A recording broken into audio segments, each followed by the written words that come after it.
Consecration to St. Joseph, Day 2. The Litany of St. Joseph. Knowing by experience St. Joseph's astonishing influence with God, I would wish to persuade everyone to honour him with particular devotion.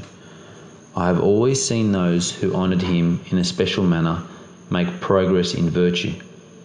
For this heavenly protector favours in a striking manner the spiritual advancement of souls who commend themselves to him. St. Therese of Avila. You have probably heard of St. Maximilian Kolbe, the heroic priest who gave his life for another prisoner in the concentration camp at Auschwitz. St. Maximilian was a zealous promoter of Our Lady and Marian consecration. He founded the militia Immaculate in 1917 to spread devotion to Our Lady around the world. But have you heard of Father Joseph Kentenich, another great promoter of devotion to Our Lady? In 1941, Father Kentenich was arrested by the Gestapo and put in prison in Germany. For medical reasons, the Nazis did not intend to send him to a concentration camp. Zealous for Our Lady, however, Father Kentenich requested he be sent to the concentration camp at Dachau. He wanted to offer his suffering for the Marian movement he had initiated in 1914, called Schoenstatt. He founded the Schoenstatt movement in order to teach Our Lady's virtues to people and transform the world through Marian consecration. Father Kentenich spent 3 days in Dachau. Father Kentenich's method of Marian consecration is known as the covenant of love. He believed that a covenant of love with Mary would transform the world by turning the members of Schoenstatt into apparitions of Mary. Not literal apparitions, of course. Rather, by imitating Mary's virtues, the members of Schoenstatt would become reflections of Mary, apparitions of Our Lady in the world.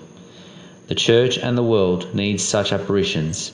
The Church and the world also need apparitions of St. Joseph, men and women who radiate the virtues of St. Joseph, especially his faithful love as a husband and father.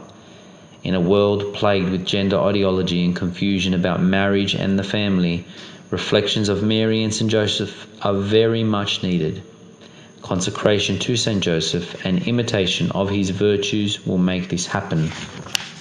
The Litany of St. Joseph will prepare you for total consecration to your spiritual father and teach you how to resemble his virtues. The Litany dates back to at least the 16th century and has been prayed by countless saints. The version you will pray was approved and indulgenced by Saint Pope Pius X in 1909. Through the Litany of St. Joseph you will learn the virtues and wonders of your spiritual father and become an apparition of St. Joseph in the world. I take refuge in thy arms, so that thou mayest lead me in the path of virtue. St. Clement Mary Hofbauer. St. Joseph is your model for loving Jesus, Mary and souls. Models are meant to be replicated.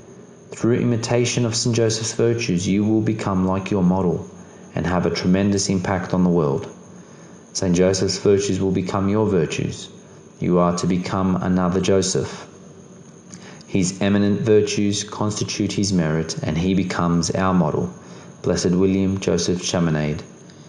St. Joseph is our guide and our model, because our vocation is like his.